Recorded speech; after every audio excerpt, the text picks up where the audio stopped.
Pumirma ng exclusive contract si Joaquin Arce sa talent management arm ng ABS-CBN na Star Magic nitong Biyernes, July 25, 2025.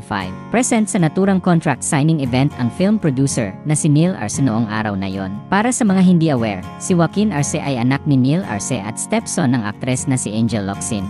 Bago ang nasabing contract signing ay na-surprise ang publiko nang muling magparamdam ang aktres sa gitna ng showbiz hiatus niya. Na-ishare kasi ni Angel sa Instagram stories ang post ng Star Magic kung saan ipinakilala nito si Joaquin bilang isa sa mga bagong rising artists nito.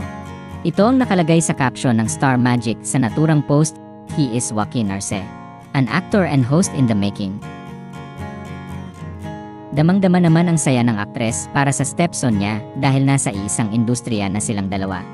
Mababasa naman sa caption ng post ni Angel sa Instagram stories na excited na ang aktres na makatrabaho ang kanyang stepson. "Anya, me, your mom, and your dad are very proud of you. Can't wait to work with you." Kaya naman na-excite at natuwa ang ilang netizens sa muling pagpaparamdam ni Angel sa social media.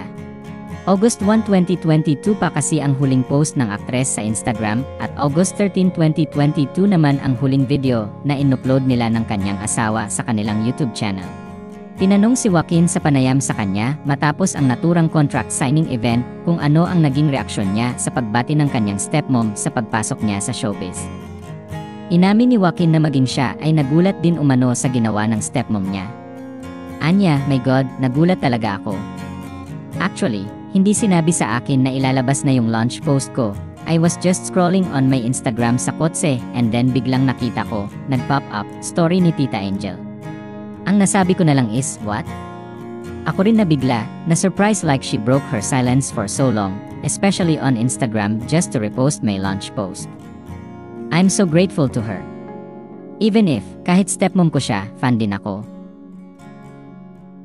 Dagdag pa niya, nang mabasa raw niya ang mensahe sa kanya ng kanyang stepmom sa Instagram stories, ay agad niyang tinext ito para magpasalamat.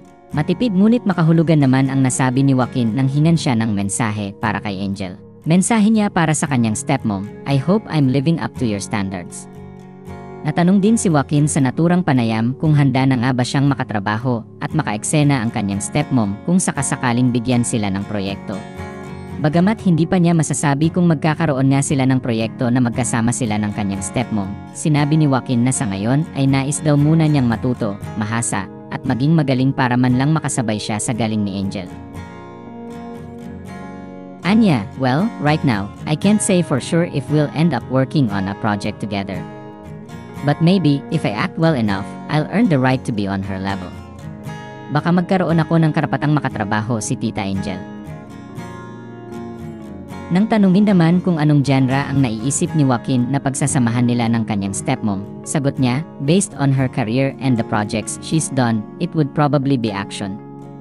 But again, I'm open to anything." Samantala, naglabas ng pahayag sina Angel Locsin at Neil Arce tungkol sa kanilang wedding anniversary.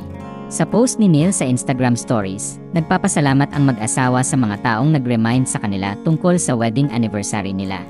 Matatanda ang ikinasal ang dalawa sa isang civil wedding ceremony sa Taguig City Hall noong July 26, 2021.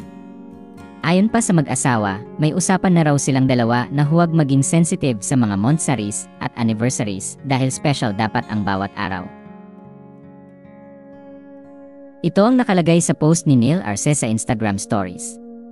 "To everyone who reminded me, my wife, that it's our anniversary, thank you. We wouldn't have remembered it without all of you. Don't worry. When we started dating, may usapan kami not to be sensitive with anniversaries and monthsaries because every day should be special. Again, thank you. Angel and Neil."